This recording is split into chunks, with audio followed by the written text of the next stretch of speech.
Status Maximus here, this time with the Harbor Freight hydraulic 12-ton 3-jaw gear puller. It's a huge set, too big to even fit in frame, and the camera's over 2 feet away from this thing. It is huge. We'll go ahead and run it back and forth here. We'll definitely be assembling this to show you. This is a whole heavy set. It probably weighs 15 to 20 pounds. So there's lots of manual gear pullers. The issues that most people have encountered really is holding the gear puller steady while you're attempting to turn the nut and trying to keep the puller steady. As you twist the nut, the friction, even when you oil the threads, causes the whole puller to want to twist, and you're always holding on to it, trying to get it to stay steady, or using an impact wrench, which is really harsh on pullers. So this was on the back shelf, and it was missing a couple parts, a couple of these bolts over here, and all I had to do was just find a couple replacements and got quite a discount on a tool that's even pretty expensive from Harbor Freight. This is made in China. It is not the best quality, but keep in mind a puller like this from a professional company could set you back a huge amount of money, like $500 to $1,000. So a lot of times the only option is the Harbor Freight. And you'd be surprised in how many situations I've had Ford pickup trucks where I've used this almost to where it's bypassing, or where it was bypassing, to get the rotors off. Obviously pulling gears and bushings I've used this for as well. It's a pretty strong ram. I believe it has 6 inches of travel, and it's threaded all the way up. Being a little cheaper, one of the issues that I've had, and I don't know if you can really see, it's hard to see, but this chrome plating is really light, and when you run the collar nut up and down it, this thing, it tends to make the chrome flake off, and it's a bit sharp, and you just have to be careful with that there. Now you can see where the chrome's been coming off, those light gray areas. And it's just what you expect. It also has, even though it's a plastic knob, there's a metal insert, and you have to be careful with that. One of the big advantages to this puller is no twisting force. When you're pumping, you're using the lever and you're going straight in towards what you're pulling. So it actually makes it a really controlled pull once you get this whole 15-pound contraption set up, which can be a real bear sometimes.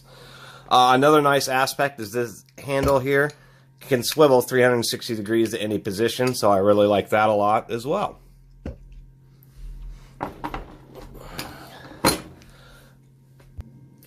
Getting this beast assembled really is a beast, because you got to take these bolts, unscrew them,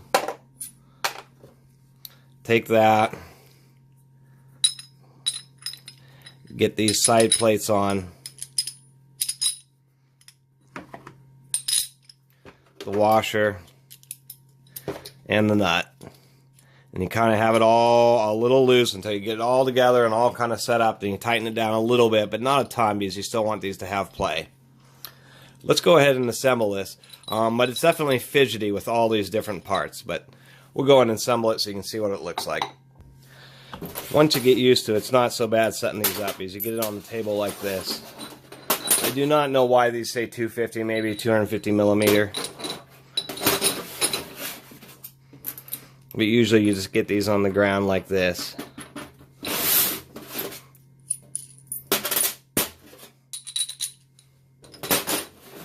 Get all these parts on.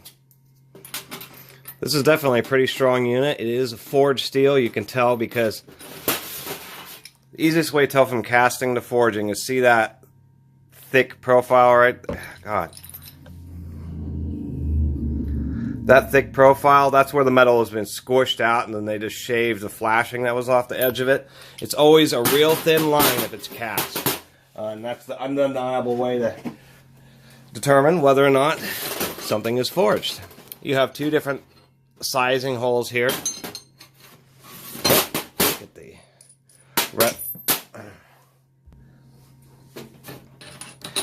get this stuff through here.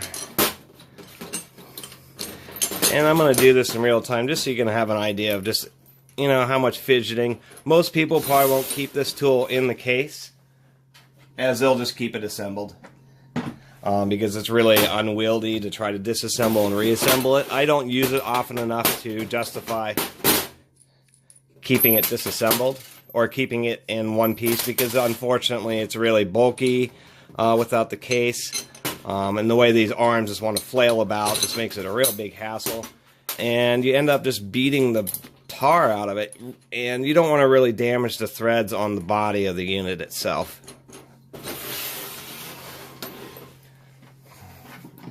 These jaws are huge. The overall length of these jaws is about 12 inches. So you probably have a 7-inch and a 9-inch holes here.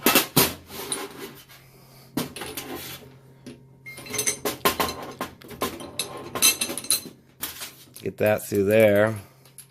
Doesn't matter which way you have the bolts and nuts. Yes, some of mine aren't straight. And then, of course, the big tough part. That's much. It's all locked up on my table now. It's kind of a bear because this thing is so bloody heavy.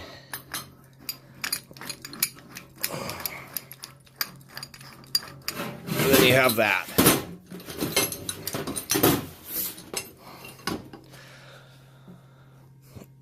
And so what's kind of nice about this is, since you have two different motions, you have the threaded body and the motion of the piston, you can pump it up, and if it doesn't pull it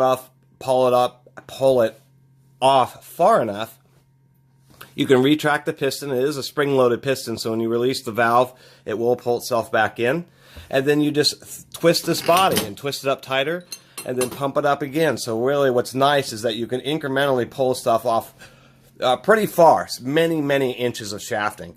And that was another advantage. The other thing is it has a threaded hole on the bottom, and it only came with this one sharp tip, and it wasn't super hardened steel, because you can see, if I zoom in, you can see how I got it to, it's gotten a little dinged up there.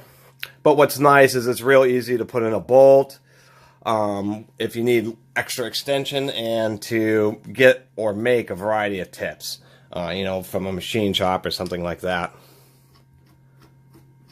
Otherwise, I just wanted to show what it looked like fully assembled here. Well, here we'll do it like this. Now, you can't even get it all the way into the frame that way. So there's what the unit would look like together. So, slightly rambling review, but just wanted to give a close look at what it's like to assemble and deal with one of these. The handy thing is it's amazing. It's like a handheld press in many situations, and that's half of what I've used it for, is getting bushings out of suspension arms and all sorts of stuff, where it's just fighting with the shop press or dealing with the shop press, where this can just be right there. Pushing, you know, people use hub pullers to get brake rotors off, or to push, you know, half shafts through, and this thing just makes it, you know, once you have it assembled, you put it on, and it just pumps it right off. You know, no fighting or anything like that. So it's actually a recommended tool, and I appreciate you watching some of my sometimes cringy reviews. Please subscribe, and Catus Maximus out.